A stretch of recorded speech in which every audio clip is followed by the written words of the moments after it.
Taylor, Jordan, are we good to go? Yep, Greg, whenever you're ready. Okay, are you guys getting an echo or is that just me? Should be fixed. Okay, cool. Awesome. All right, well, it is Wednesday, December 6th at, I have 3:01 p.m., so we'll call the Housing and Economic Development Committee meeting to order.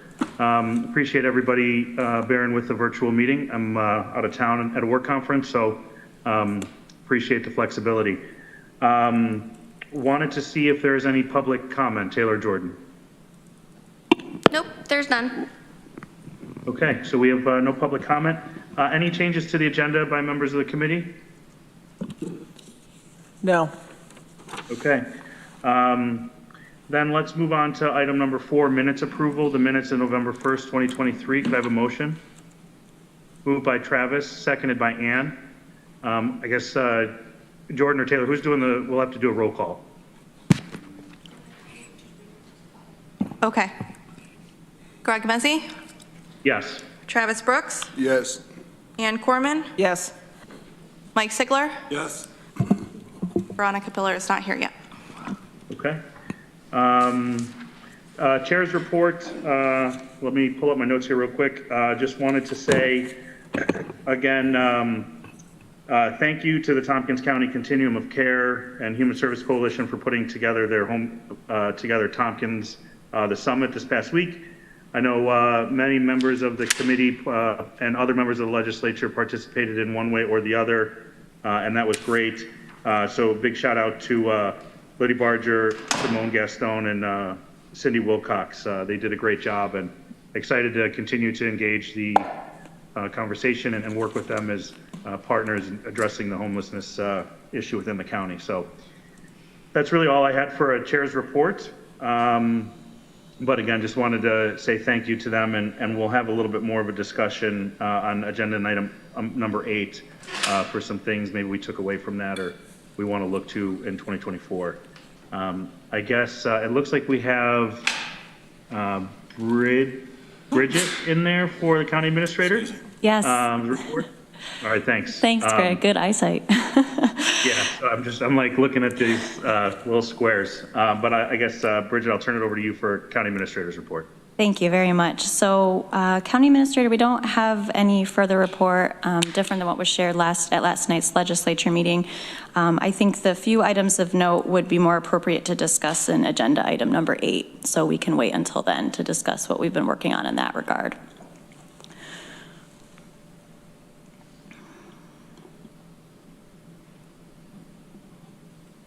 I'm on mute. All right, I'm back. We're moving at lightning speed. Appreciate it. We'll go now to Katie. Are you going to kick off for your team on the Commissioner of Planning and Sustainability report? Yes, I will. Okay, I turn it over to you. Okay, great. I wanted to let the committee know that our application for the Market New York grant through the REDC initiative was awarded $60,000 for updating the ithacatrails.org website. So just a reminder that that is making the site more user-friendly and enabling trail stewards to be able to update in real time that site, and just in general improving site accessibility to encourage more people to get out and enjoy our trails and parks. The other update is that we just shared an update with TCOG members today, and so wanted to make sure you all had the same information, that on the county's efforts to expand broadband to unserved locations.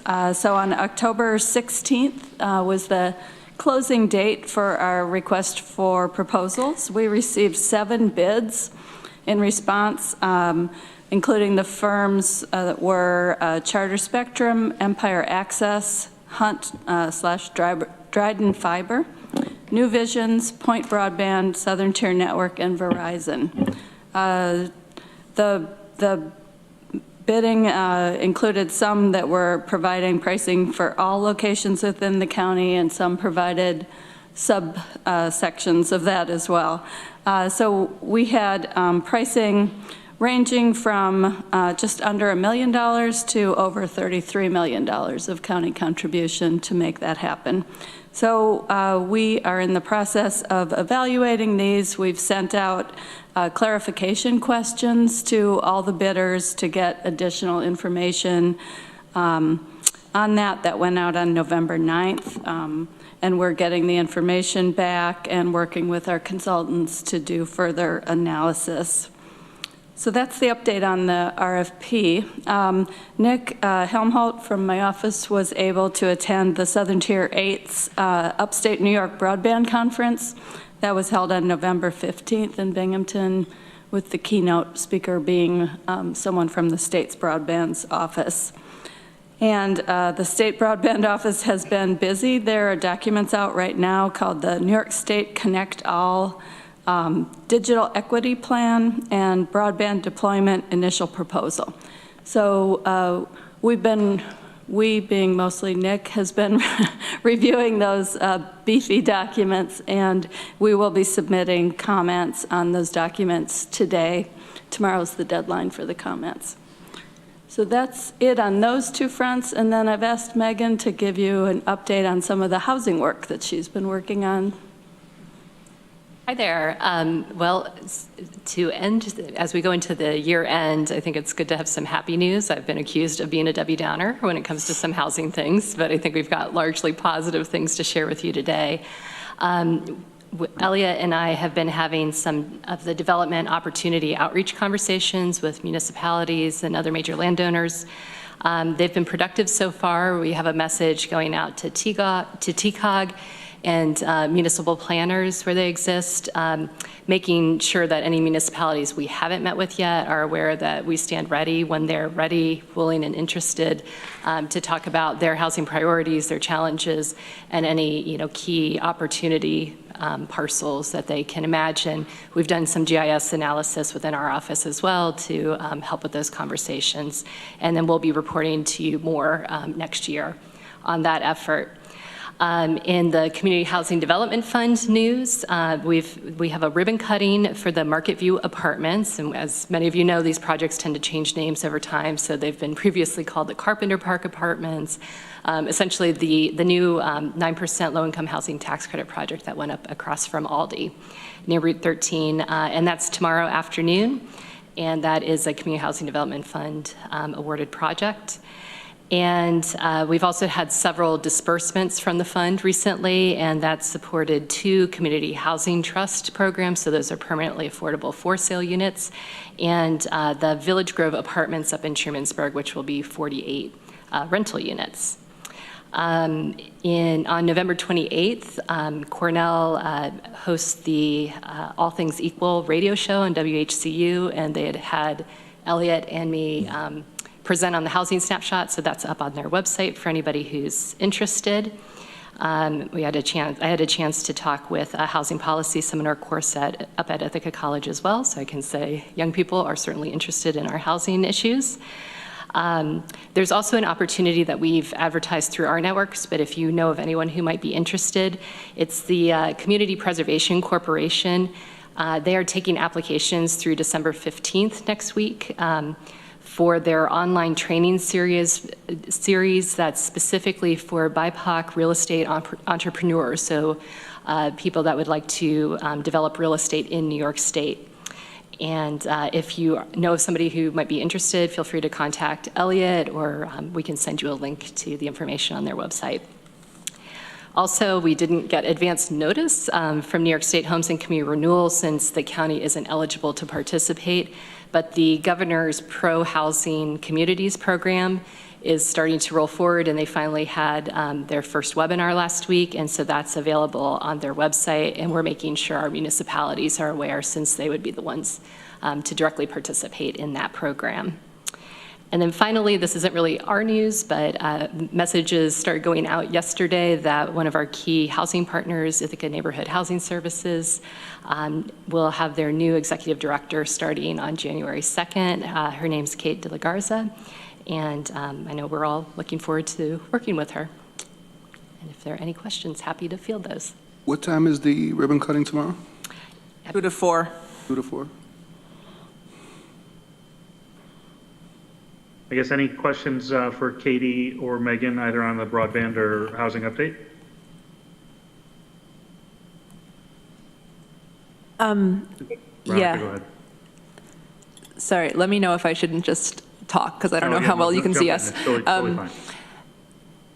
Katie, I'm curious if I ended up attending a webinar the other day from I'm going to forget this, Southern Tier Digital Equity Coalition, which is like I think, brand new, hastily assembled, excited coalition of people in the library broadband space talking about the Connect All plan. And then I admit I haven't really followed up, but I'm curious if you, or maybe really Nick, are in touch with them. And also I'd be curious to see if we can see the public comments you all are submitting to them. I don't know if I'll grasp it all, but I'm just interested.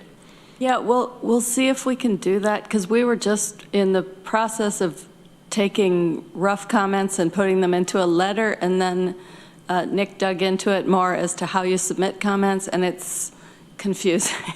It's like it's a drop-down menu on each section. So if he's able to capture our comments in some way that's easy, I'm happy to share them with you. But yeah, I do know some of the issues raised are being clearer on the equity piece, with really calling out children and the role of children in digital equity. So that was one comment that jumped to mind, is what you're talking about. But I do see we have a guest speaker here, Jen Gregory, who I think might know what's going on with the Southern Tier work. Sorry, Greg, if I'm jumping in here. No, please, by all means. Jen, go ahead and jump in. Thank you. Yes, Jen Gregory, you handled that very well, Katie. Yes, so the Southern Tier Coalition, that was formed by libraries, and they started programming last year, but then the state came in because of the BEAD requirements, so they had to completely shift their schedule. There is not much posted online at the time, but as the Broadband Collaborative, we reached out to them. We will be receiving those agendas. I'll be happy to share that. And Katie's right on. The number one comment was that we're not talking about our youth enough in that report. I'm happy to share the comments that we had. We also have received some assistance from a group called Connect Humanity through the Appalachian Regional Commission, and that is a coalition across the country. So if anyone you know is new into broadband, or if you would like more as a legislative body, they have webinars every few weeks from experts across the country that would start at any basic level. So I encourage you, let Katie or Nick know, and I'm happy to share those lists with you as well. Great, thanks, Jen. Any other questions from members of the legislature committee? All right, well, I guess seeing none, Katie, Megan, thank you. It's always great to wrap up the year on good news. Just means we've got to create a lot more good news to start next year and finish next year strong too. So excited to see the fruits of all of these efforts in the next coming year. Katie, anything else, or Megan, anything else from your department that you want to touch on before we move on? No, I think we covered it. Thanks, Greg. Okay, great. So the next item we have on our agenda is just a homelessness and housing update. This was just sort of a discussion placeholder. One of the things I kind of wanted to plant the seed for next year, and thinking towards our January meeting. I know sometimes the holidays and things that come around this time of year, we can forget, some of the work that we have to continue to do as we enter into the new year, but just want to give folks some time to think about, what are some of the items maybe in the Home Together plan, or things that they're seeing or hearing or learning about that they either want more information on, want to dig deeper into, want to try to tackle, and we can work with planning or whatever department it may be to look and see what the possibilities are. But just wanted to put that out there to members of the committee, and then just also wanted to open it up for discussion to see if there were any takeaways from those of you that attended the summit. And then also, Bridget, it sounded like there was a a little bit of an update that you wanted to provide. So I'll take a pause there. I guess maybe turn it over to you, Bridget, and then open it up to members of the committee. Sure, thank you, Greg. So both Lisa and I also wanted to extend our gratitude to the Continuum of Care for hosting what was a really productive and insightful conference. We certainly learned a lot. And I think a particular benefit was the second day, in which we had an opportunity to meet with representatives of the city to carry forward some of the conversations that we've been having in terms of addressing homelessness and particularly encampments. So it was a great opportunity to learn a little bit more, to dive deeper into elements of the Home Together Tompkins plan, and to hear from, in particular, a subject matter expert based at the federal level. So with all of that said, I would like to just provide a couple quick updates on what we're looking at in county administration as we round out the year. This Friday, we will be meeting with the partner funders of the Community Outreach Program. So that includes the Downtown Ithaca Alliance and the City of Ithaca. As you may or may not be aware, at this time, Family and Children's Services will no longer be providing that outreach worker program. So we are reconvening those partners to essentially get a better understanding of how we might want to update, modify the program to best meet our needs. As you all are aware, you all also approved funding in 2024 for the Rural Outreach Worker Program, which was also managed by Family and Children's Services.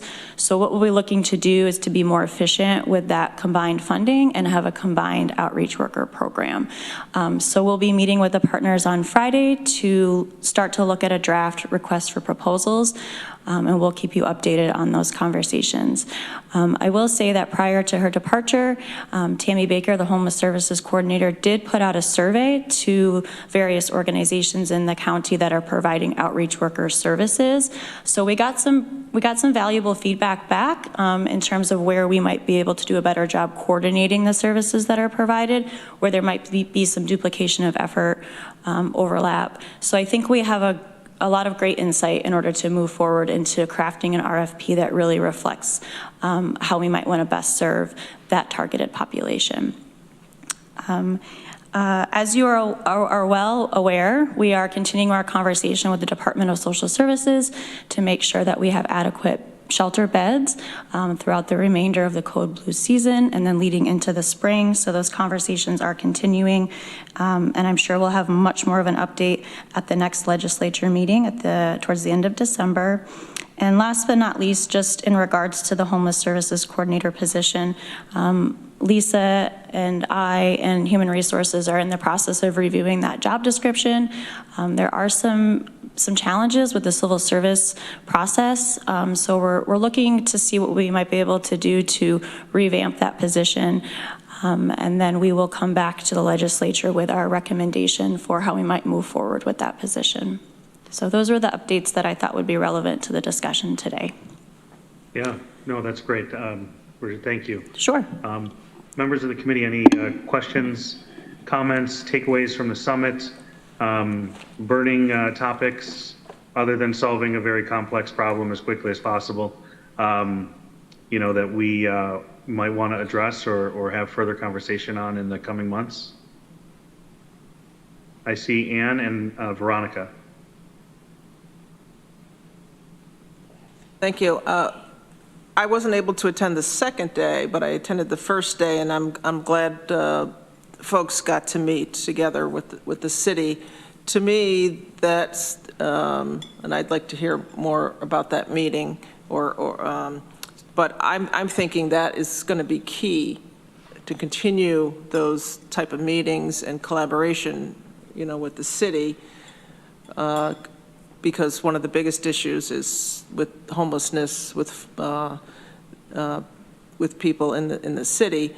I also, one of my big takeaways was meeting people where they're at, and so I would like, so not just each person, in addition to, we have to figure out, what's the best housing for that person. I think we need a variety. One size is not going to fit all, so we need to think about that as we're planning into the future of various different levels or support systems and types of housing for folks.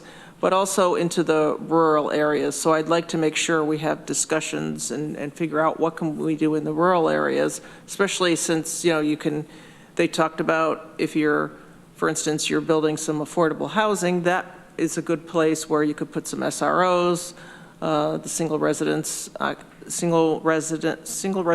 occupant, how do you say that? Single room occupancy. Single room occupancy. If you could put some SROs, as those are being built, that seems a lot easier than trying to build a couple here. Because in the rural areas, maybe you only need a couple. But I think that for me was a big takeaway. So not just focusing on the city, but and also prevention, figuring out what we can do for prevention. Because, as they said, helping somebody beforehand not be homeless is, you're preventing all kinds of traumatic things happening to somebody when they are homeless. But if we can help prevent that, and sometimes we know what those factors are, and we know the population's at risk, so maybe to see what we could do to help people, again, throughout the county and not just focus in the city. Thank you. Thanks, Ann. Great comments. Veronica. Thank you, Greg. I also wanted to just share a few takeaways from the same summit. One topic that I engaged with a bunch was about challenging myths about homelessness. A few things that stood out to me: 40% of people experiencing homelessness have jobs, which is not what we normally think of. And in fact, there were a bunch of summit attendees who shared their own experience, like lived experience of being homeless, both people who were there for that purpose and who were there like as experts in jobs that had nothing to do with them previously being homeless, but that was also the case. We talked about the challenge in not othering people experiencing homelessness, and I think putting some faces to that and the disparity of the wide range of situations people could be in when they're unhoused, or just types of ways that people could look, was helpful to me. And I personally would like to think that I do a good job of not othering people and kind of engaging with it deeply enough. I realize, no, I still have a lot of work to do, which is helpful. Another common myth that mental illness causes homelessness, and they've told us, no, that is a myth. And the simple way to observe that is that lots and lots of people with severe mental illnesses are housed and remain housed with supports, whether formally or informally through care networks or something. Homelessness can cause mental illness or aggravate it, the things get related. But a lot of the problems that we see more prevalent among unhoused people, and this, in the same vein, a substance use disorder came up as well. It's not that those things, a person has those things and therefore they're unhoused. It can more often be that those are issues that someone experiences as a result of being unhoused, or maybe a substance use disorder is acquired as a way to cope with being unhoused and all the things that come with that. There's always a lot of talk about people being housing ready or not, and I think arguments over whether that is a useful concept. And one of the speakers brought up the idea that maybe it's not that any person is ever not housing ready, it's that our systems are not ready to house all the people that need to be housed. And it's our systems that need to change and be updated, which is of course hard, but people are gonna be how they're gonna be. And yeah, this is kind of similar to what Annie said about we need there's no one size fits all. There's no one like person or organization that can do all the things. We need a whole spectrum. And the idea that bounces around in my head is thinking about biodiversity in the natural world. Like, and I don't know if this applies, but I want to throw it out there, that systems are more robust when you don't have like a monoculture or just one thing that's supposed to fix everything, but like a multitude of organizations and people and places, like working in concert, not siloed. It's another huge thing. But I thought that was helpful. And I also want to say the second day, the conversation I was in was like, that was really helpful. Our chair, Shauna Black in particular, noted that sometimes the city and the county, we spend some time pointing fingers at each other, like, well, this aspect of this is your job, and this aspect of this is your job, and that may be true, but it's not that helpful. And I think that conversation, for those who were able to attend, was hopefully a first of many, many collaborative, productive interactions, collaborations between the city and the county. And finally, I want to really quickly, just because this struck me, and then I'll stop talking, the back page of the little summit handbook they gave us, which is also where I wrote my notes all over, they put photocopies of the shelter guest responses to reason for homelessness in the Tompkins County emergency shelter intake from October 1st to November 15th, 2023.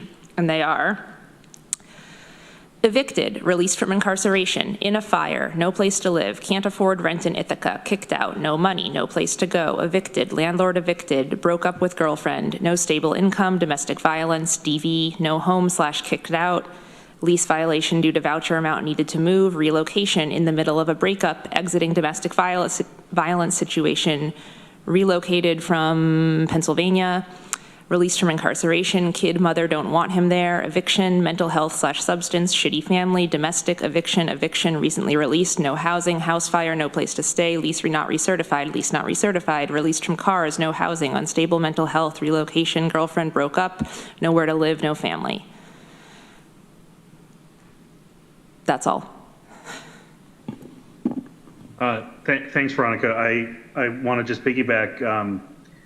You mentioned the not housing ready conversation, and that definitely stood out to me, and was really eye-opening to understand that maybe it's our systems, and in that process not othering, right, and looking internally at our systems rather externally at the people that are coming to utilize the systems and services that we have in place. So I appreciate you bringing both of those up, because those definitely really stood out. And I want to echo the comments around day 2, and having some time to meet with folks from the city, and just sort of a collection of other folks sitting around the table was really good to have those candid conversations, and really I feel open a strong line of communication, and understand that everybody wants to work to solve this problem. We have lanes and levers that we can pull within our sphere of influence, and how can we collaborate, all pulling the levers that we're able to pull at the same time to get an outcome that is going to benefit the greatest number of people. One of the other things that I'll throw out, and then Randy, I saw you had your hand up if you want to jump in, was don't just focus on the low-hanging fruit. Sometimes swing for the big stuff. And I think, it's okay to pick off the low-hanging fruit, but also, I want to encourage in this committee the idea of throwing out some ideas, and let's think through them and workshop it, and try to figure out how we can, make some real progress. I know we have really hardworking, dedicated staff that are focused on this, and folks throughout the county, and folks at the national and state level that are also supporting the county work. So I know there's a lot of bright people there, but my goal next year is that we really keep housing and homelessness as a staple, regular agenda item, and that we can continue to have a robust conversation and understand the numbers, understand the incremental changes that are being made, and understand some of the big steps that we need to take to really take a bite out of this. So I came away I came away excited, but also realizing that it's a pretty heavy lift. But I'm confident that we can pick up the work that needs to be done. So with that said, Randy, I saw you had your hand up. Yeah, thanks for letting me join in and give my thoughts. I didn't go to this summit, but I agree with what all three of you said, including what Rich John spoke to last night. I think that we need to have these tough conversations and deal with people as individuals. As Veronica just stated, the list of reasons people become homeless, I know it all too well. I've been working with an individual a lot recently and got them in home. I guess you could call it home, but it's a warm spot. So I know it all too well. The most importantly is we have to work with the city. We have to. It's imperative. And I also agree with. And I think that there are models out there. I like Second Wind Cottage's model. I think it's a great model. I didn't like where it was. Someplace else in Newfield, there's a couple spots. So I think, and I'm sure there's other places like that, but we need to look at the models that are available to us and put people in homes. And I really think that, it's a major health hazard down there, right? So if you go down that jungle, it's a health hazard. So, it's our responsibility as a county to make sure that gets cleaned up. But the city's got to be part of that. The railroad's got to be part of that. But really, the county's requirement is that no individual should have to live in a structure that does not meet some minimum standard. I don't know what that minimum standard is, but people shouldn't be living in areas or in buildings or shacks or under a tarp.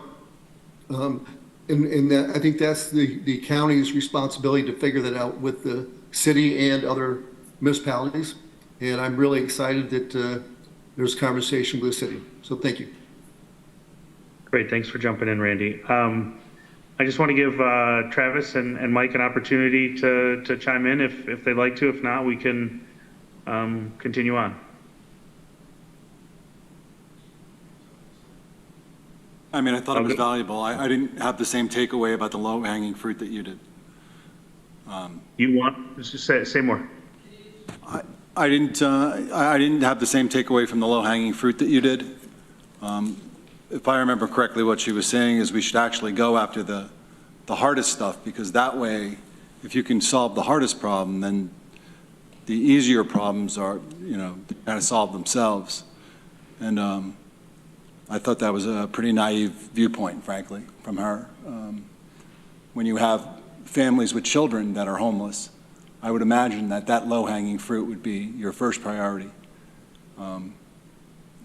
So I just disagreed with that philosophy. But other than that, it was an interesting presentation. Something Veronica said that I thought was interesting was when she was reading off all the reasons that people are homeless, a lot of people list eviction. And I would suggest that the reason they're homeless is not the eviction, it is what brought on the eviction. People don't just get evicted, generally. They get evicted they generally get evicted for a reason, whether it be, it could be a very practical reason. I lost my job, can't pay rent. There could be reasons, but the eviction isn't why you're homeless. It's a mitigating circumstance generally. Sometimes that's not true, but sometimes you do have landlords who just, why you would evict somebody who's a good tenant and paying rent, I don't know, but I guess it does happen. So that's it. Yeah, no, thanks, Mike. And to clarify the takeaway from the low-hanging fruit, I think, what I took from that, I think you summarized the presenter's thoughts correctly. My takeaway was, yeah, swing for the big stuff, but we shouldn't also stop grabbing fruit along the way, right? We shouldn't stop getting the low-hanging stuff, the easy things that we can to fix. So more of a hybrid takeaway from that model, but the idea of thinking big and thinking about big solutions was kind of that takeaway. So I guess, I jotted some good notes down, and I would just ask folks to continue to think about this and continue to see how we can equip. Oh, go ahead, Travis. Sorry, I thought you were. I'll keep it short. I think a lot of good things have been said. I went to day 2. Unfortunately, it wasn't really set up to be a meeting to bring people from the county and city together to begin any efforts to work on this collaboratively.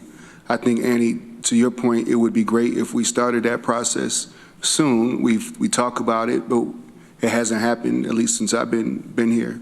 And it really needs to happen. So maybe with new folks coming in, we can finally get to doing that. The low-hanging, high-hanging fruit, you could do it all at the same time if you set things up correctly, and you can manage to do both. And but it was a good presentation for those who went. I spent 2 weeks in the fall at different trainings around this, and one of the programs that I run, we have 45 people in our program, and 39 of them have experienced homelessness. And we're able to get 32 housed, and it's such a difficult process in this community. For those who do the work to get people into homes, hats off to them. They are amazing souls.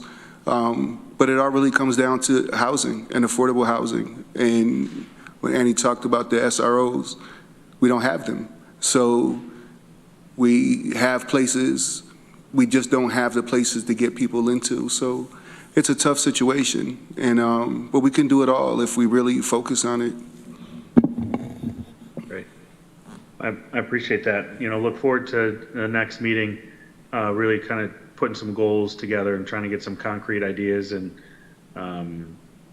Katie, maybe we can talk offline too to understand what, looking towards, what the planning department's work plan is and the role there, and what kind of overlap. Just want to make sure that we get on the same page. So, maybe we can connect before the next meeting.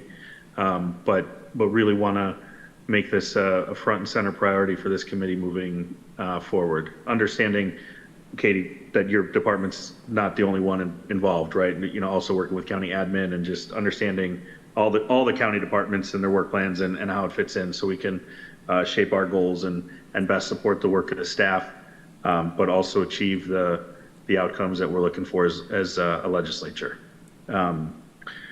So with all that being said, we'll wrap that conversation up and move on to agenda number 9.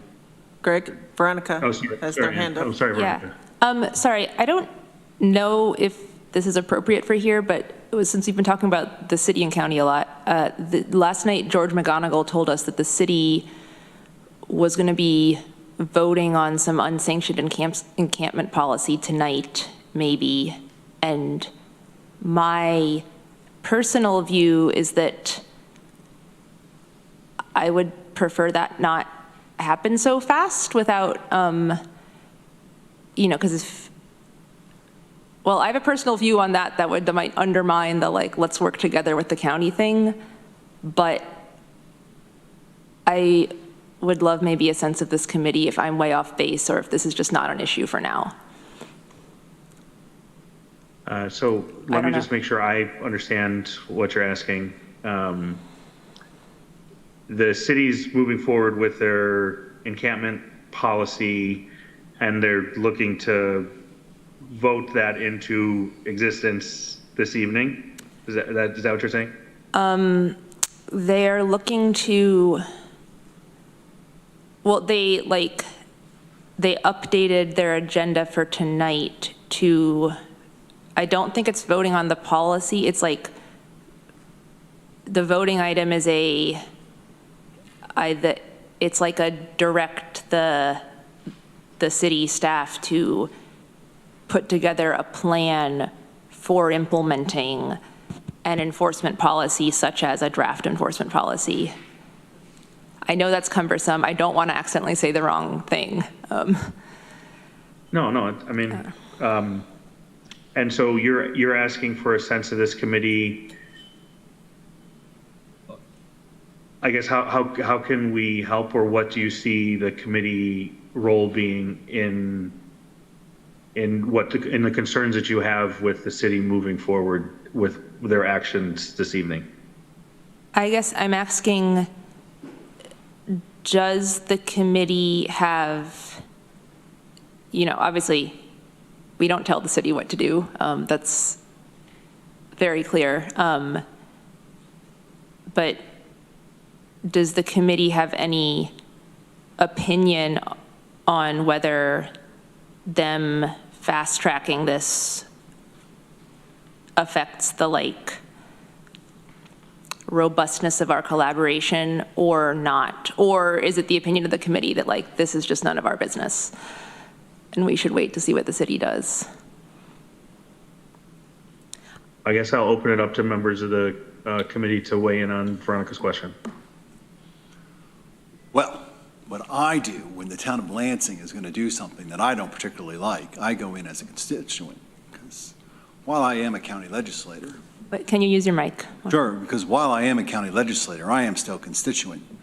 And I go and I tell that Joe Wetmore, I disagree with you in my little public comment person, just as a resident. But I mean, I have my own opinions as a resident but I'm only asking about the, like, the government state of things. Does the committee want to weigh in, is what you're saying? Yeah, I guess, Veronica, I would not feel comfortable giving a sense of the committee without having a full understanding and sort of firsthand account from city or official, elected, or city staff person on what exactly it is, and to be honest, not having followed the agenda change or what's on the agenda for this evening.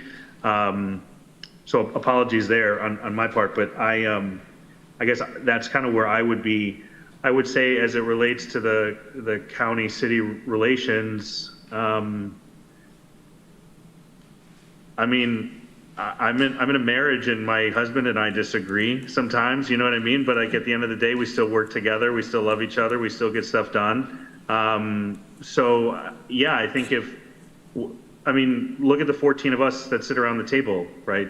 Every so often. We disagree, but we ultimately come to some consensus and find some way to move forward. So if you have thoughts and you want to share them individually, that's your decision. I'm more than happy to get on the agenda for January. Maybe an update from the city on anything that's passed or anything that's forthcoming as it relates to the encampment policy, to see if we can get a more clear update. That's what I could commit the committee to do, unless there's an overwhelming sense that this is something that we need to take action on moving forward, more aggressively than that.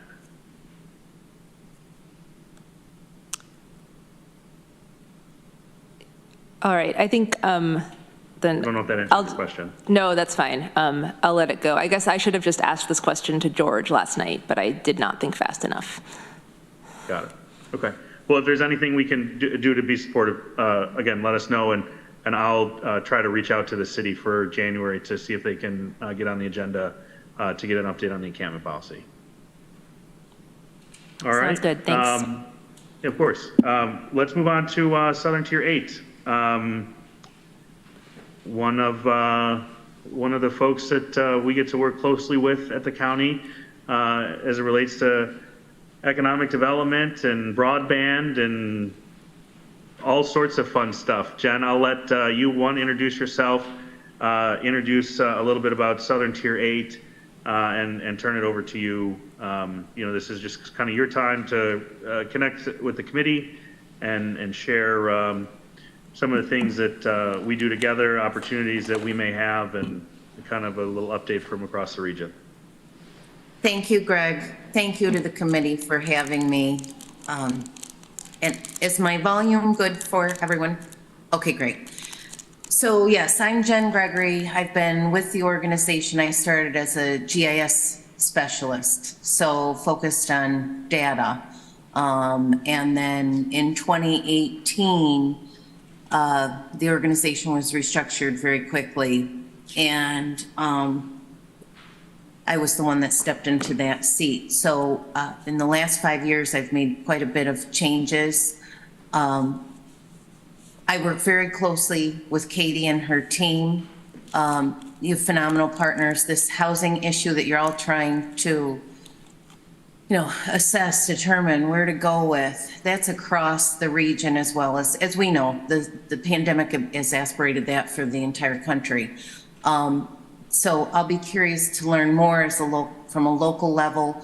our focus with our organization is economic development or community infrastructure. So as you work through that process and identify some needs for your workforce, you know, there may be projects that come up to address those. We are your partner to those federal funds with the Appalachian Regional Commission and U.S. Commerce's Economic Development Administration. Tompkins County has had a phenomenal year. Each year I assess where the return on investment is for your dues, and Tompkins just blew it out of the park. Heather McDaniel and Katie Bergella just really did a tremendous job this year when you look at the investments that we have. I'm also proud to share good news, a recognition that I consider to be generational for all of us. If you missed it, on October 23rd, President Biden gathered 31 communities across this country to congratulate the work that had been done and designated 31 communities to be tech hubs to bring manufacturing back into this country. So congratulations. Tompkins is part of the Southern Tier tech hub for battery manufacturing. It's amazing to see the work that we've put in a decade be recognized. I'm truly proud of that. I'm proud that I worked with the university and we had several conversations that this needs to be whole as the Southern Tier. So that boundary and designation runs from Schoharie over to Chautauqua County, all counties bound to PA. What does that mean to you? So the lead is New Energy New York, and if you remember, that was the Build Back Better Challenge. What that means is some of the federal grants that you apply for, you should rank higher in scoring those.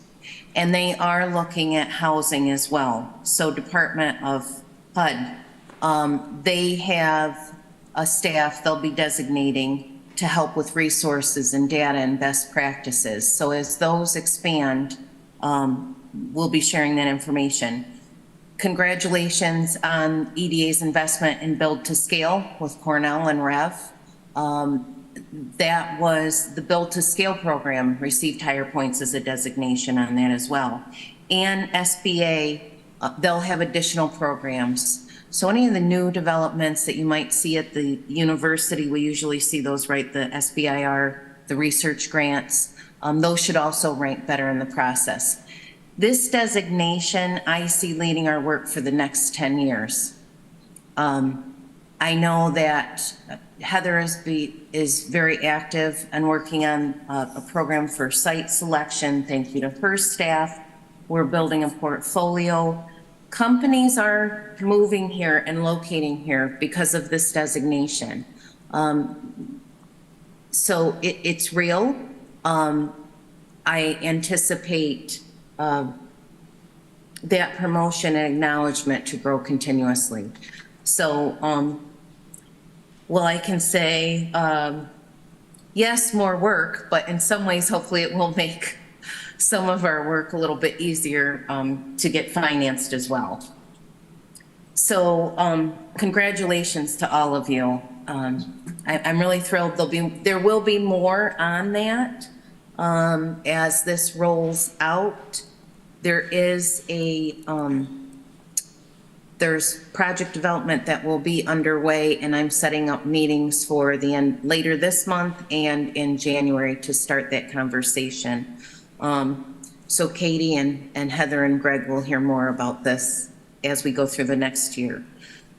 So if you saw the return on investment sheet, other projects that were awarded this year, Katie's very busy with the strategic operations plan. I hope that is helpful to all of you. Southworks, looking at that infrastructure finally. ARC funded that with Ithaca Area Development.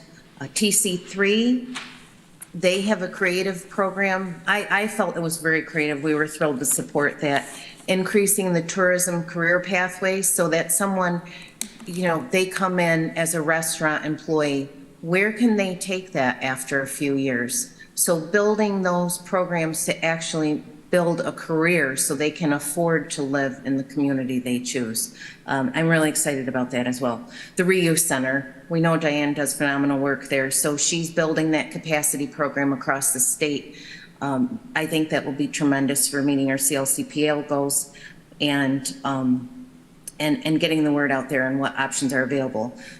The direct to work pathways employment program, Heather, congratulations. That's a huge investment from DOL and ARC. Leading a model that others should follow is what I can say with that. It's been phenomenal.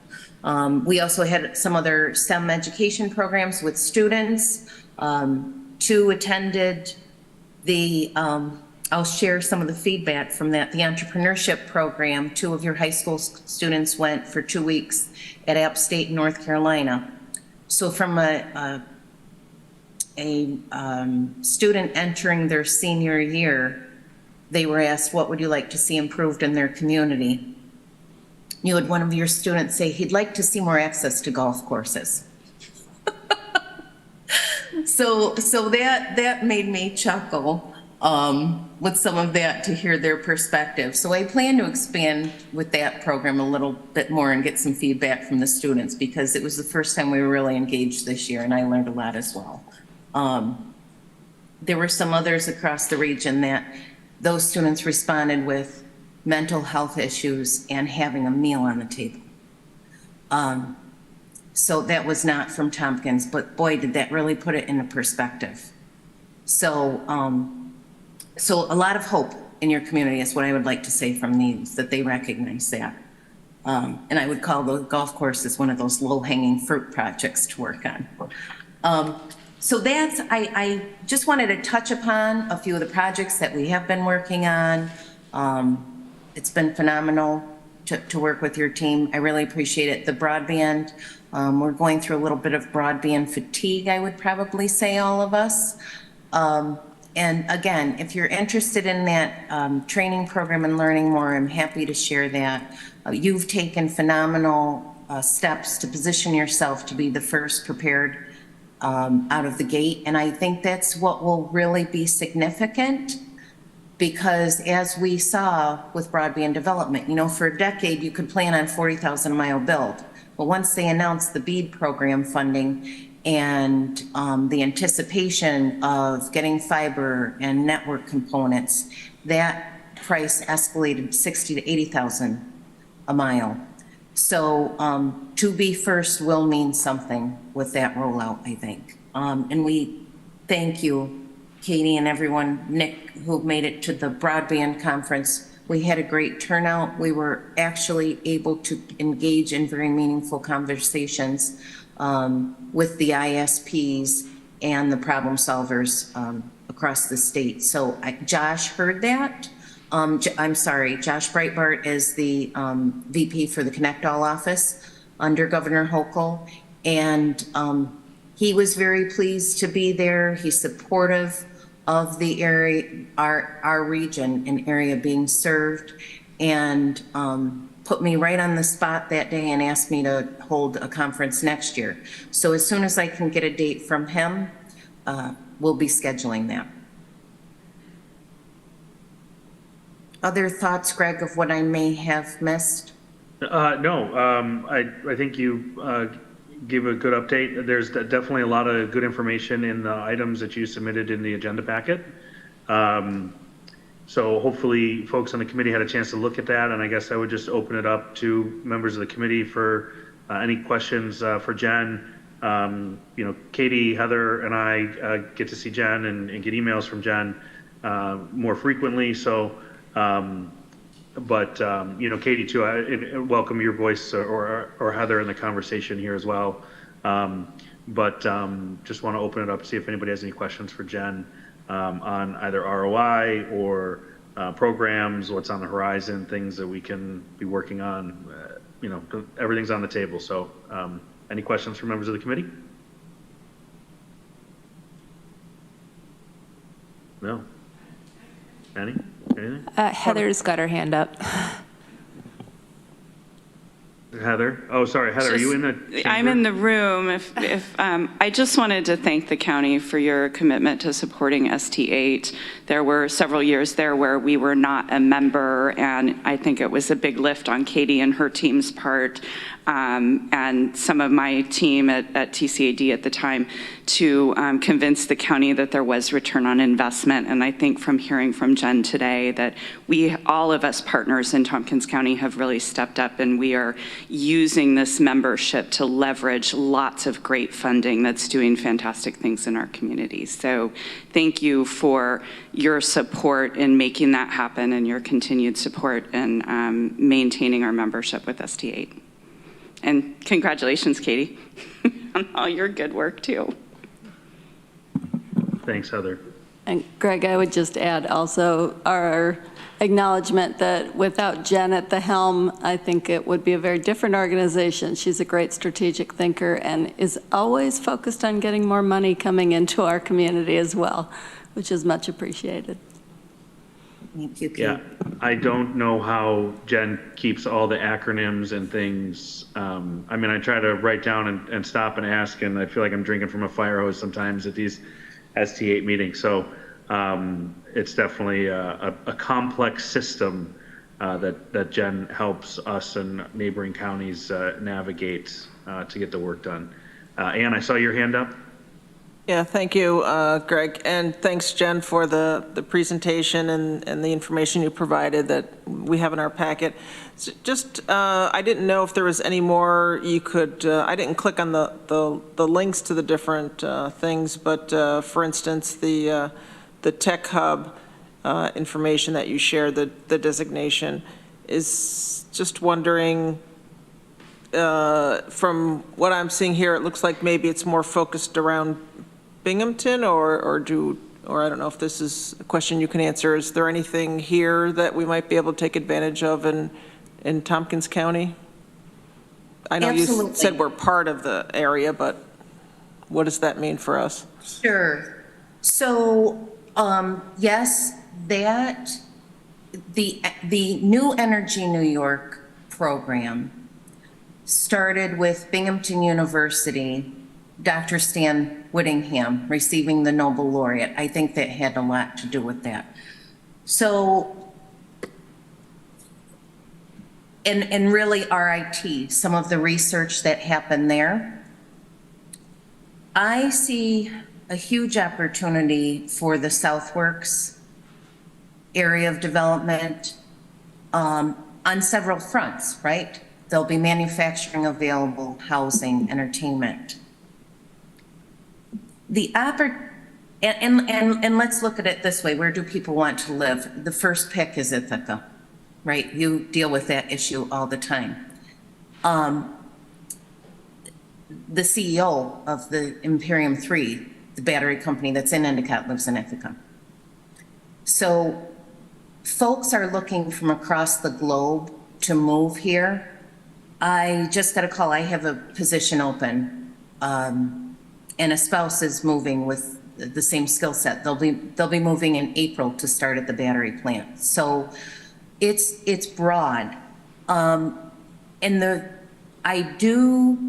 as it started with Kauffman Incubator, Clean Energy Network, Binghamton University, we've been working on identifying with New York Best and AM&T, the Alliance for Manufacturing and Technology, Carol Miller, identifying the supply chain, not just in Binghamton, but where are they around New York State, and particularly where are they in the Southern Tier. If you remember a few years ago, the investment from ESD of the 76 West business competition for entrepreneurs and clean energy, mapping those footprints. So we went through this work a few years ago to say, is it real? Is it regional? And I can truly say it is. I see that. Intertech, I wouldn't be surprised if there's some expansion. Cortland and the Tompkins with that, they do the battery testing. So maybe I should share some of this. It's not just the manufacturing plant in Endicott. It's And I'll share a very strong message here because Dr. Stan Whittingham and Senator Schumer have shared that same message in the meetings I've been in with them. It is to bring back manufacturing into this country out of Asia. And they're looking at this as much as a national security measure, as much as job creation and retention. So the Battery Academy they've had a few beta test points. I haven't promoted that well because it's a guinea pig stage right now, but you'll see that more this year. How do we train the workforce that's ready to go into manufacturing? From everyone, from the BOCES for the students that are not pursuing a college degree, they can go into manufacturing and earn a livable wage. From site development. So, and this will be more in Heather's realm, we've been doing now, knowing that we're building this application very quickly for the Tech Hub due in February, is what sites do you have available in your community? What do you have that needs some support? So that isn't quite shovel ready. And that's a lot of our sites, right? What needs the reclamation? What needs the design and planning, the environmental review? So I've been serving all the IDAs, the economic development agencies, to say, what sites do you have so we can build that list? How much do you think that will cost? And we started to fund some of that last year. I can truly say there are sites out there everywhere from Schoharie building. I think with the 2030 plan you have, there's the opportunity for practice there. They'll be looking for communities to say, where is this working? How is it working? Intertech in Cortland, they do all the testing. So we've seen where things blow up, right? And if you haven't been to that lab, I encourage you to go, because you can see those guys, I forget what that show is that's on, where they try to myth or something. Mythbusters. Mythbusters, thank you, Greg. And it's like literally like that. Rev, the incubator, there's opportunity there. Incubator Works, they're working with high school students in areas, what we might call the opportunity zones, or distressed areas, or our DACs, disadvantaged area communities. All of those to reach and bring hope to the community where we haven't had some of that for some of our citizens that have been left behind. We are working with AM&T, Carol Miller's program. She was just awarded out of the Appalachian Regional Commission, what's called an ARISE program, to work multi-state. This will be much bigger than our region, focusing on Ohio, Pennsylvania, and West Virginia to say, okay, if we make these batteries here, who do we sell them to? So the car manufacturers, the windmill manufacturers, that alignment. I'm currently applying for grant out of ARC to say, how do we pull our board members? I'm surprised to Katie and Heather. How do we take them? What I've noticed is too, and I'm originally from the area, so I've lived this decline for the last 30 years. And sometimes it's hard. We talk about broadband fatigue, but just fatigue, we've lost some of our hope. We've lost our institutional knowledge for growth. So I'm looking at how do we take a cohort of individuals and go to a city that has experienced growth, where they've had this investment. So all of that holistically, and I hope that I've given you enough from manufacturing to training to testing to site locations. The Community Foundation of the Southern Tier, they're looking at how this will increase tourism as well. So there's, and the presentation from Schumer when he made this announcement, the alignment of federal programs to invest in these areas. We have to make this happen. And it has, so any ideas that you think would align with this program, please bring forward. And then my job is knocking on the university doors and making sure they have those lists. I've been sending them lists. but to make sure that that investment is across. And that's I guess that's your assurance with ARC in the picture as well, and us being the Economic Development District for EDA, saying, boy, we didn't have a project here yet. Let's make this investment here. Thank you, Jen. So one of the projects you said that you're looking at or asking for information on is the Southworks project to include, and you said you're doing some type of report that's due February? Absolutely. So we have a grant application to go in for EDA for the tech hubs. It's a set aside for site development, for additional technology and training, because that's all new. So yes, those queries are out there to IDA. We'll be meeting with the university. I'm not sure if it's next week or the week after, to introduce some of the preliminary projects underway. I know Heather has a lot going on with this as well.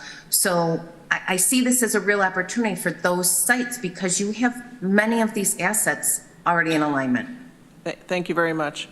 Sure.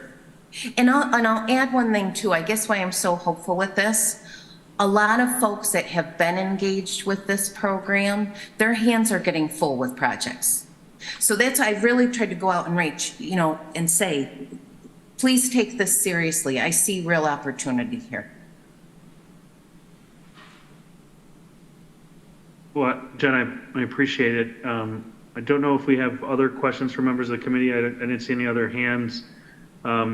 If there are, correct me. But again, appreciate your time and appreciate you coming out, giving us a little 411 on what's going on and what we should have to look forward to. Again, please feel to use this committee as a resource, and I know you have no problem leaning on Heather and Katie or myself if you need something, but we're definitely here and definitely have alignment and some shared goals. So appreciate it. You're welcome to stay for the rest of the meeting. If you also want to dip out too, totally fine.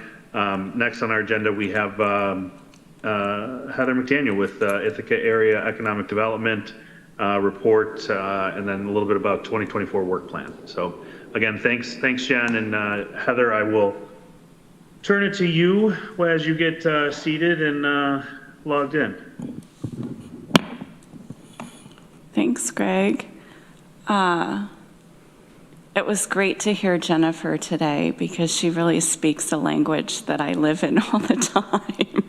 It's nice to know that other people are saying the same things that I'm saying, particularly around the site analysis and the site development. There were 2 Tech Hub designations awarded in upstate New York out of 31 in the country, semiconductor to the north of us and clean energy to the south of us. And so we are very much right in the middle of that. And I know Jen talked about a number of the potential opportunities. I see lots of opportunity. We just need to be ready to turn it into real development and real projects. So that's a lot of what I've been working on, building the groundwork for, and you'll hear more of that through my work plan discussion and throughout the next year. First, I just want to remind you that our report is in your agenda packet. So if there's any questions, I'm happy to take those. And I don't know if there's anything I really want to highlight in terms of staff stuff. Oh, I do. We put out the job description for the Workforce Development Program Manager. We actually had like 5 really great candidates. Good problem to have. We spent the whole day in interviews yesterday, and we should have an offer going out either Friday or Monday. So that happened really quickly. That's Heather, great. can you just refresh everybody the role of that person again? And So this is really part of our efforts to build capacity in our workforce development program. We will have 2 dedicated staff people. We've been running the direct to work manufacturing training program. So we'll be building capacity with the social service agencies and service providers to better align the referral processes and the wraparound and support services for potential participants, as well as starting to build out the same model with the construction trades program, both a union and non-union track. The county has been gracious enough to give us the 1-year OTR of $75,000 to help support internally some of that funding to build out capacity for workforce development. And then we also, received this $1.2 million grant that will roll out over the next 3 years that will not only support the direct to work and we're calling it Tompkins Build, the construction trades program, but we also wrote $100,000 into that grant directly to support capacity building with social service providers. So we'll be meeting with providers and saying, hey, there's money in it for you to help us to provide some of these services, which I think is really great at strengthening other organizations too. Thank you. I guess, does anybody have any questions on the IAED, I guess, quarterly highlight that Heather had submitted in our agenda packet? Anything stand out to anybody or any questions?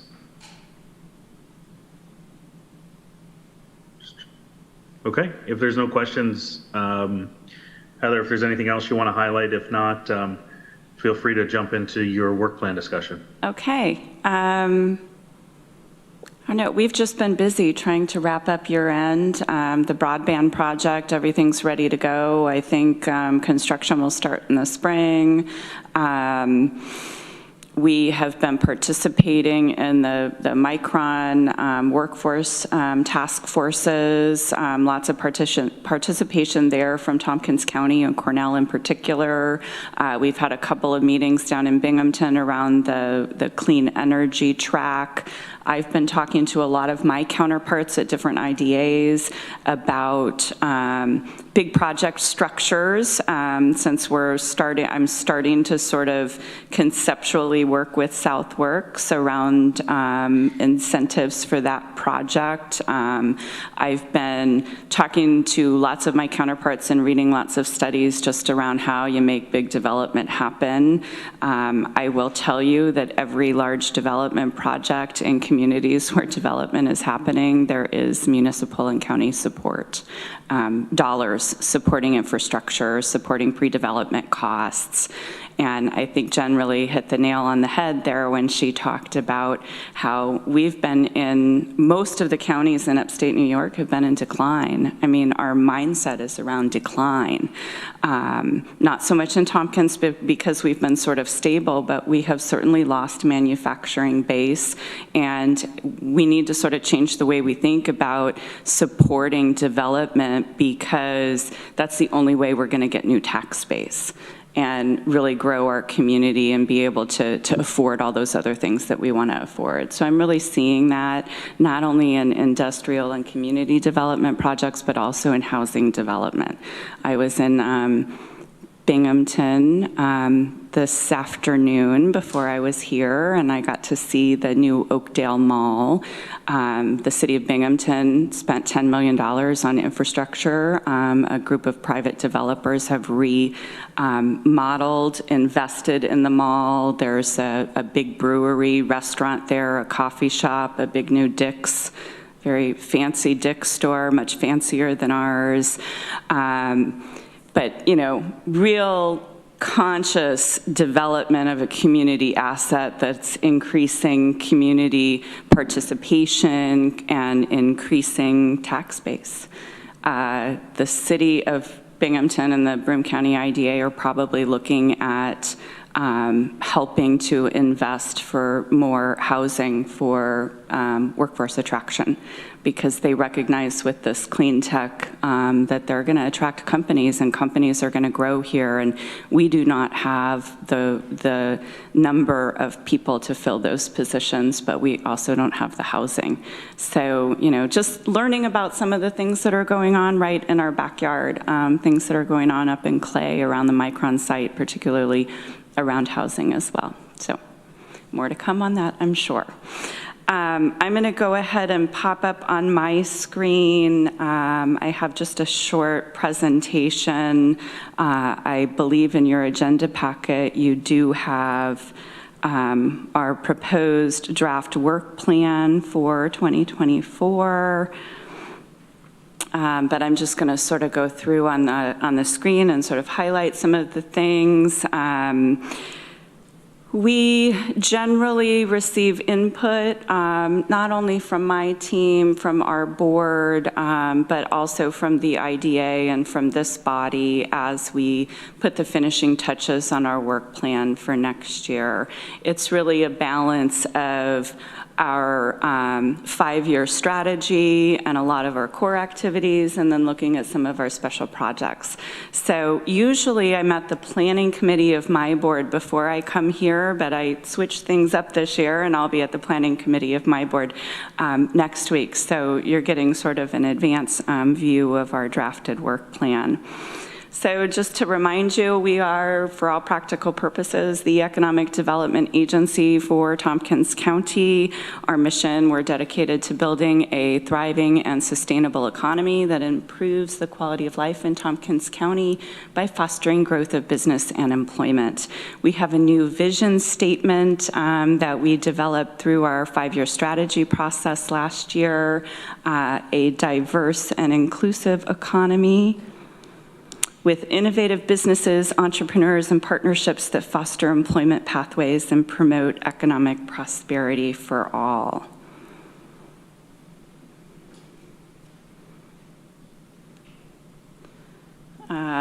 And we do focus most of our work on traded sector industries, those companies that are selling a product or service outside of the county, oftentimes nationally or internationally.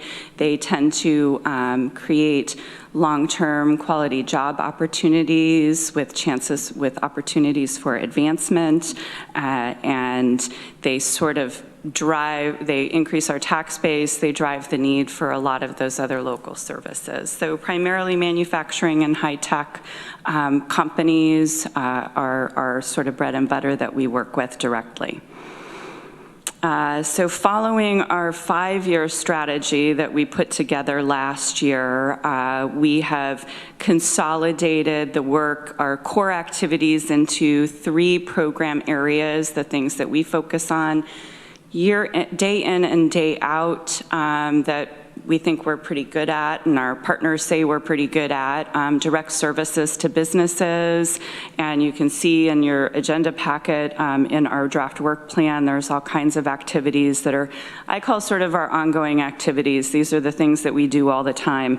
We administer the IDA and the Tompkins County Development Corporation, a revolving loan fund. We provide technical support to businesses, real estate development support.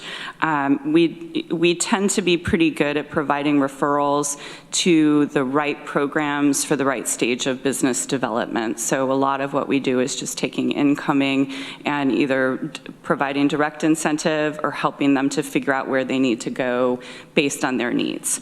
And every business is a little different, and at different stages of business, they need different things. So, you know, sometimes it's working with the state on tax credits or grant funding. Sometimes it's working with federal programs to bring some resources in for employers. We've added workforce development in a really big way over the past 1.5 years with our direct-to-work manufacturing partnership program, and Danny will be here sometime in the new year to talk more about our plans around the construction trades as well. really excited about this. Our manufacturing partners, we've got 8 partners right now, are very supportive and feeling like there's a little bit of hope in terms of finding entry-level employees through our program. They've seen some very early successes. And then our third core area is really economic development leadership. It's strategic planning, the countywide economic development strategy. We've done a recovery strategy that we're still sort of monitoring with our partners, and all kinds of special projects, a lot of projects that as a result of county input we might undertake around broadband, lots of participation around housing and housing development to meet the needs of our community, and different kinds of initiatives that might come up throughout the year. So that's sort of our plan, our day-to-day plan of work over the next year. And then every year we sort of identify special projects, one-time things or things that might be, really rise to the forefront of our work plan for 2 or 3 years. So you've seen for a couple of years the Southworks redevelopment project. Things are starting to really move much more quickly with that project now that Shift Capital has come in from Philadelphia. The property has been purchased. They've revised a lot of their planning and feasibility. They're starting to put some financial numbers to all of that and starting to really talk about how this project is going to come together over the next 10 to 12 years. I think Jen stole my thunder, and I've talked about this before, but next year really focusing on identifying that next site for business attraction. I've spent a lot of time with site selectors at conferences and in other states throughout the last couple of years, and talking to the Micron folks and now the Clean Energy Hub. If you don't have a site of 100 to 200 acres, they're not even looking at you. So we've got 2 5-acre pads and a business and technology park that has some infrastructure issues. So what I really am proposing to do is take a holistic look throughout the county at areas, identifying areas where we can assemble 100 to 200 acres and what it would take to bring infrastructure, water, sewer, energy resources, to what the state calls make a site shovel ready, and start to leverage some federal and state funding to do that. I'm getting inbound. 5 years ago, we weren't getting inbound calls from companies. Nobody was looking at Tompkins County, but now they are, and they're all clean tech and semiconductor companies and supply chain related companies. But when they call, I don't have a site and I don't have a building. So I think this is really the next step if we want to grow up and be really serious about strengthening our economy. So I'm hoping that there'll be lots of opportunity for discussion about this over the next year or so. We are already working on putting together a community lending roundtable for community lenders and partners to really understand the different financial faculties for different kinds of businesses at different stages. We just put out some invites, and I think we have about 20 RSVPs in just 24 hours, which I think is pretty amazing, because this is a community where everyone RSVPs like at the very last minute. So we're going to be hosting that in mid-January over at Rev. I think it's going to be a really fun day for people to network and to better understand how we can support one another in terms of lending for businesses. On the workforce development bucket, continuing to build out the direct to work for manufacturing, and then starting to lay the groundwork, all the conversations, and put all of the contracts in place for the Tompkins Build. Again, that's the construction trades program, and that will be both a union and non-union track. We've already started conversations with partners. There's a lot of interest. And we also just held a little roundtable with the help of Chris over at Workforce Development Board with all of the social service providers, really trying to understand who's providing what, where there's overlap, where there's gaps. And I wasn't there, but I heard it was a really great conversation. And the service providers sort of said, we don't really talk to one another. Could we continue to do this? Which I thought was just like the beginning of great opportunity for conversation and more collaboration. And then the Future Ready Workforce Innovation Consortium is the education partners around the semiconductor training and education, and then they've started sort of construction as well, just north of us. So we're one of the counties that's involved in a lot of those conversations. On the economic development leadership side, our special projects next year, I think this is the first time ever, Katie, that we're going to be updating the countywide economic development strategy in tandem with the county's comprehensive plan. We have tried to do this in the same year, I think several times. Next year, we're going to do it.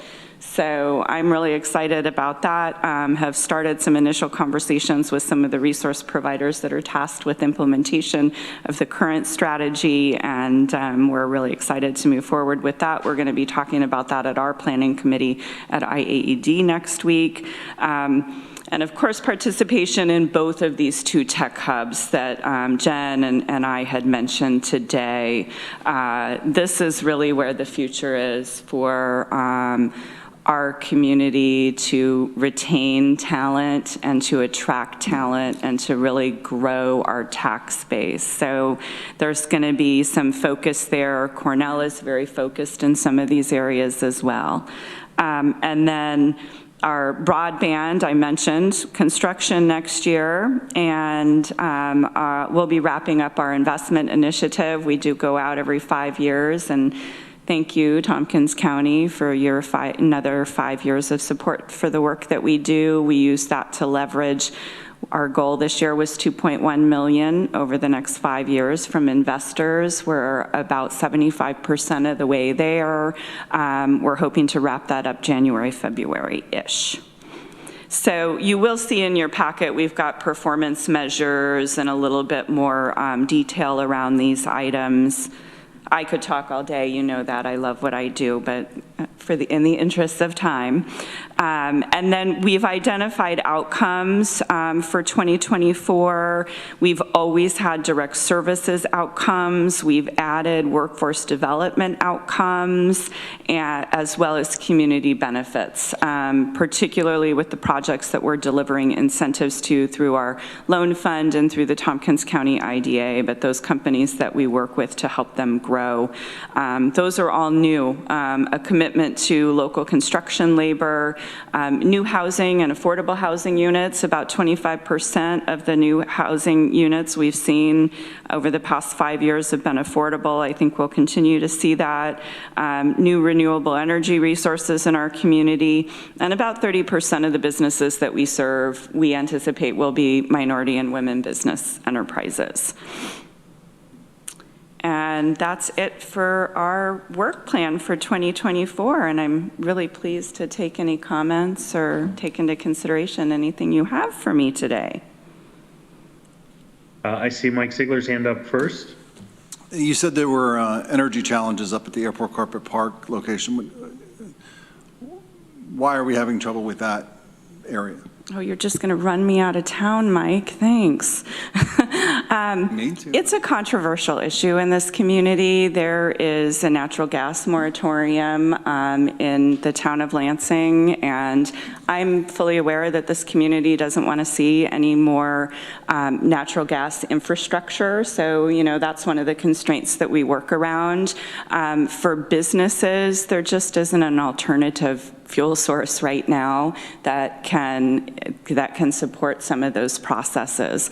Just as an example, I was at Borg Warner on a manufacturing week tour a month or two ago, and they have these big furnaces in their heat treatment room for all of the color coding on their plastics or their metals. I'm not sure exactly, but they're like 4 stories high. They're these massive machines.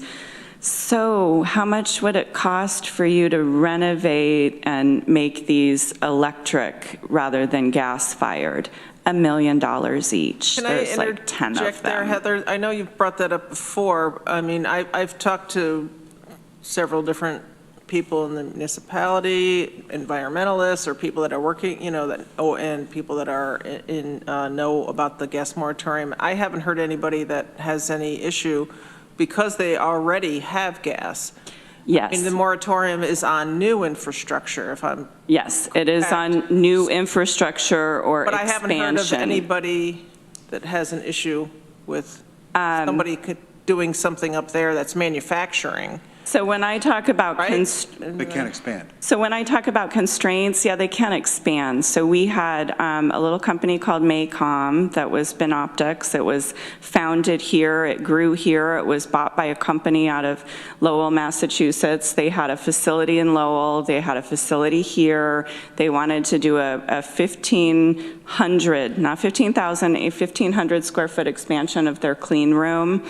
And the cost of electricity was astronomically higher, and the cost of construction was significantly higher than if they were able to add a little bit of additional gas for this clean room.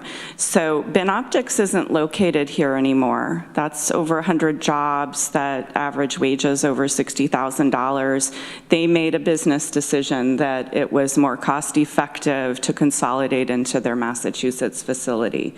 So we're constrained in terms of expansion. We're constrained in terms of attracting new companies. There are 2 vacant pads in the Cornell Business and Technology Park, and we try and sell those. We try and show those.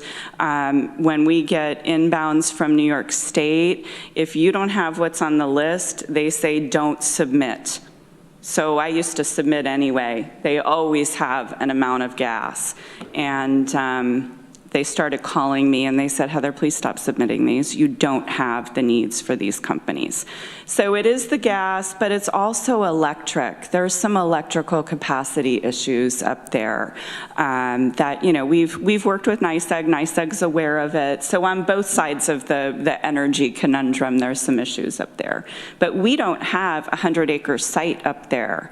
We have 2 5-acre pads at the tech park. I think there's 3 acres up at Dutch Mill Road. There's some acreage that the county owns. It might be 30 or 40 acres, but it's not like the airport's wary of talking about development there where the DOT is. So I think we have to look beyond Lansing. Just for clarification, if I can, who controls the gas moratorium? What's the... There will never be gas in Lansing, from what I understand. The Public Service Commission really is the ultimate authority on that. Lansing, New York, and Westchester, New York are the 2 places where there is a moratorium because there's pressure issues. So that's where that lies.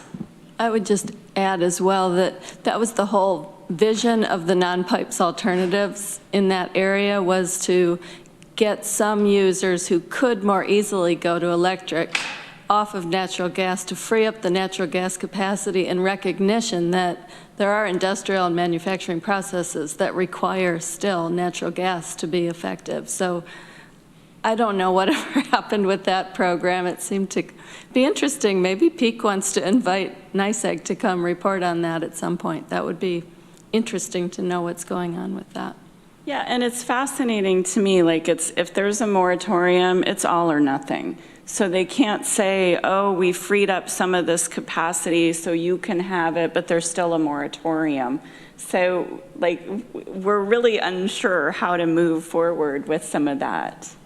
Yeah, and I know Jen's still on the call, but there are other areas within her region that suffer, not necessarily from moratorium, but interruptible power supply and, equally hard things for economic development to get around.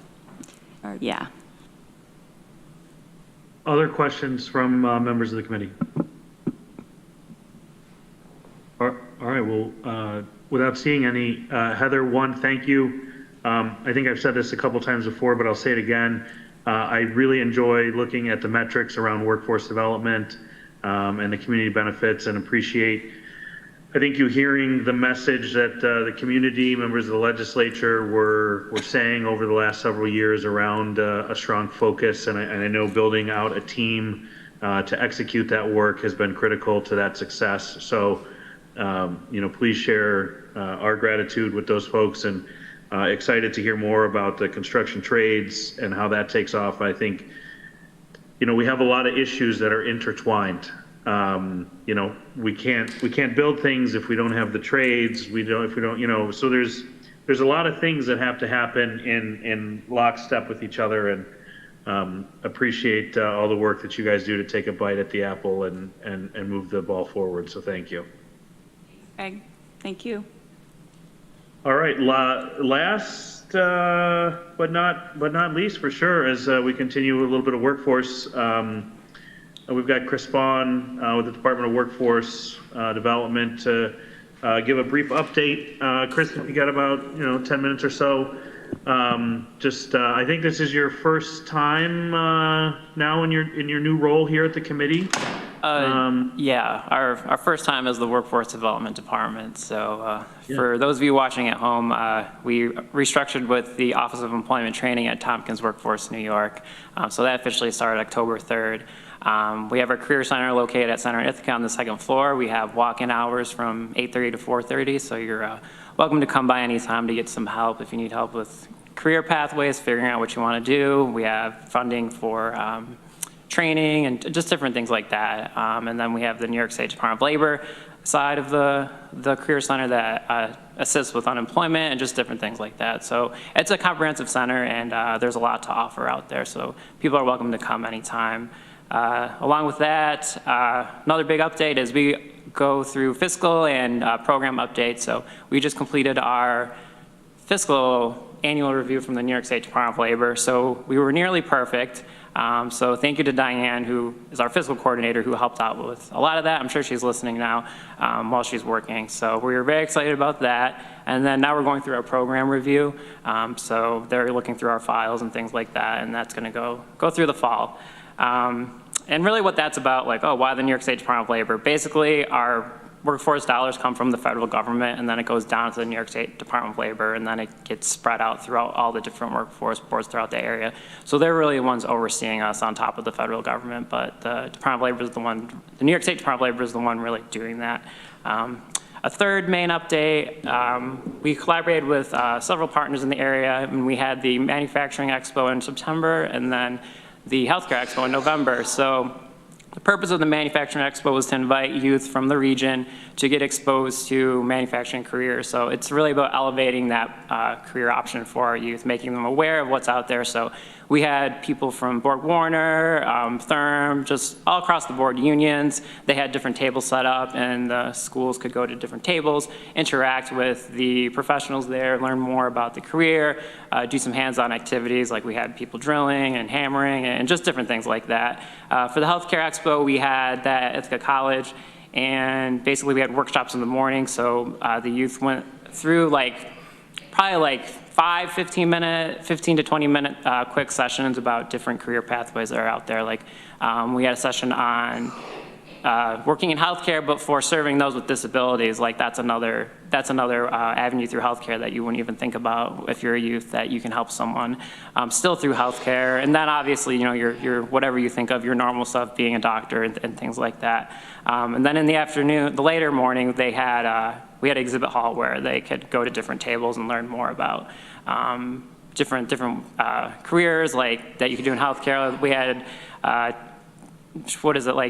simulations, VR reality stuff where they could do surgery, and then pulling blood from stuff. So they had all these different cool things that you could do.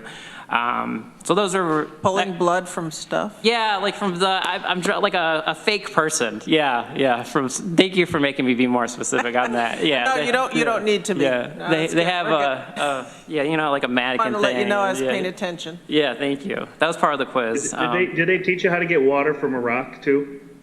Not at this one. A stone, but blood from a stone, I think. We can. Blood from a stone, yeah. We can look into that. We'll see if there's some funding for that from the county, but no. And then the fourth is a workforce strategy. Myself and the board and our partners are just working on a workforce strategy that can kind of be a roadmap towards where we want to go. That's in the very early stages, so I won't bore you with all of that right now, but you'll have a better picture later, early next year. And then just really quick, initiatives like Direct to Work, Heather already mentioned, we hosted some community partners, kind of like the heavy hitters in the area, like DSS, TC Action. I'll stop there because there's more and I don't want to hurt people's feelings, but it was really good conversation to see where we're overlapping, where we can support one another. As I just said, our department restructured with the Career Center, so just being very vulnerable and being like, hey, like, what would you like to see from the Career Center? What could we change? Like, really, like, this is really your opportunity to just throw it all out there, because ultimately we're all working towards the same thing. We serve priority populations, so we had a lot of great ideas that came out of that.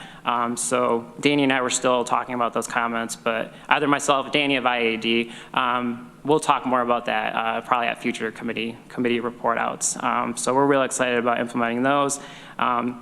Employee Resource Networks, I've been talking with Jennifer Torres about the Employee Resource Network. So basically that's an innovative employer-based model that pulls together a consortium of small to mid-sized businesses, and that provides job retention services, work supports, and training opportunities for entry-level professionals. So as you know, like in the hospitality tourism industry, the hotels, like that's a lot of turnover. And a lot of times the people that are part of that turnover are from like a high needs area. They don't have a lot of resources, lower wage, the turnover is very high. So the purpose of this is to kind of like, so for example, I'll be very basic with it. Like we have 4 hotels, there's Hilton, Marriott, like they're all sharing a coach, a career navigator, we could call it, success coach. And this person is really just providing typical supports that HR would not provide. So you may have substance abuse problems, or you may need help with TANF, just different services out there that you wouldn't be comfortable asking maybe a colleague or HR. Maybe you have like time management issues and all these different things. So that is like really meant to be shared amongst the partners, and they just go to different places and provide those like little supports that people may need. Maybe they need help with childcare and figuring those things out before they end up leaving, because ultimately the plan is for like the businesses to pay into this, and it's just a very small investment, because compared to like always having to rehire new people, it like the turnover, like training them, then finding someone new when they leave, like it's very like good investment for businesses. But right now Jennifer's been, my department doesn't have any money to put towards this right now to start it up, but she's been going around talking with hotels, our partners, seeing if there's funding out there. So I really think this is a real innovative idea, that a public-private partnership that like the county could really support in the future to help it get going, because this is like a proven model. The Employee Resource Network is an organization, you can Google them and see they've started out in Michigan and they've been very successful. So they actually flew down to talk with us in October because they're very interested in our area. They really believe that something could happen here, and they also talked about other industries in our area such as healthcare, manufacturing, just things like that. They were very excited, and they're not just flying to come to different places, and we've had several meetings with them about it. So that's just something else that's out there to try to support a major industry that we have, hospitality and tourism. I feel like it's getting overlooked sometimes because we're all about manufacturing, construction, which I love, healthcare, you know, it's just, sometimes it's on the bottom, but I think it should really be a priority of the county also. I know we do prioritize it, but like it's very important that we help just make sure these are sustained. Final point, I know it's getting dark out, so that's my cue. We're trying to do work with the rural schools out there, so we were at Groton High School this week talking with Billy Downs. She runs a career center there, and she does a million other things over there.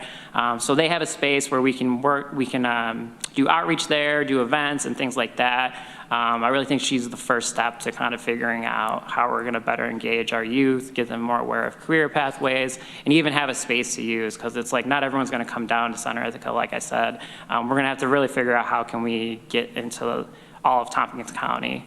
So that's just another thing that we're focusing on. Can I ask you real quick, are you thinking about going to places like Southside or GIAC? In the city? Oh yeah, so yeah, we definitely have strong relationships with them, and obviously we always want to do more. Obviously, like direct to work pathways in manufacturing, construction trades, that's like, those communities have to be involved with that. Like this is 1.2 million coming to our area, but who's that 1.2 million going to? Like that needs to go to everybody, because we really need to change the narrative of who's working in these fields, like really change people's life trajectories. And that applies to here and then also into the rural areas too. So that's also just, well, I guess like enhancing our relationships. You know, there's always more that we want to do, and I definitely feel like we should be doing more in Ithaca specifically too. And those are all the main updates right now that are worth noting at the moment. Great, Chris. I appreciate it. As some of our colleagues like to say, to keep it crisp, you are the crispest of the day. Oh, thank you. So I really appreciate you blowing through that. I know that your office does a lot of really important work, and to be able to distill it down and give us the highlights, we appreciate that. Any questions from members of the committee or any comments on Chris's update? All right, not seeing any. Chris, again, thanks for a great year. I know a lot of changes in your world with the combining of the two departments and the promotion and all the exciting things that goes with that. So again, thanks again, and really thanks for being the sort of master collaborator to bring all the stakeholders together and the main convener of these really important conversations around workforce that we're having in the county. So again, thanks again, and look forward to a strong 2024 together. Yeah, thank you. I appreciate it. And thank you for all your support along the way, and to the whole committee. Like, we really appreciate it. It makes our work much easier. So I look forward to seeing y'all next time. Thanks. Awesome. Great. Thanks, Chris.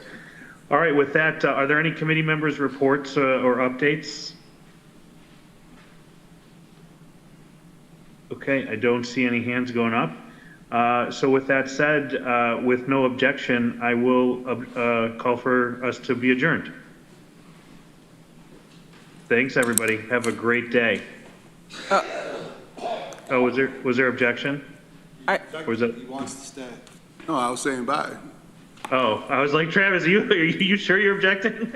No, not at all. His hand, All right. goodbye, and he wants to say something, looks similar. Yeah. Thank you, Greg. All right. Have a great day, everybody. Take care.